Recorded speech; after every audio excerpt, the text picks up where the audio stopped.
অনেক কিছুই আছে, সব চাওয়া তো বলতে হয় না। ভালো হাজবেন্ড পাই। দেবী দুর্গার কাছে আসলে প্রার্থনা করেছি যাতে দেশ এবং মানুষের মধ্যে শান্তি এবং কল্যাণ বয়ে আসুক।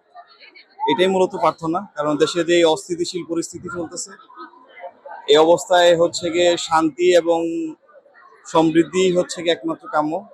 এর বাইরে আসলে আর নতুন করে কিছু চাওয়ার নাই। সবার মঙ্গল হোক, মা সবার জন্য ভালো শুভ কিছু নিয়ে আসুক, এটাই দেবীর কাছে প্রার্থনা। চাওয়ার তো অনেক কিছুই আছে, সব চাওয়া তো বলতে হয় না, বললে তো পূরণ হয় না। তারপরও দেশের জন্য কিছু চাইবেন কিনা বা নিজের দেশের জন্য তো অবশ্যই চাবো, দেশ, পড়াশোনা, আমার আপন মানুষজন, সবার জন্য তো চাবো। এবার অনেক বিশেষ নিরাপত্তা দেখছি, এটা খুব ভালো লাগছে। আমরা সবাই সব ধর্মের মানুষ যেন ভালো থাকতে পারি, এটাই মার কাছে প্রার্থনা। মায়ের কাছে চেয়েছি যে দেশটা ভালো হোক, সবাই ভালো থাকুক, সুস্থ সবল থাকুক, ভালো হাজবেন্ড পাই, কারো যাতে মন মর্জিত হয়। আমাকে বলছে, আমাকে বিশ্বাস রাখে ওরকম।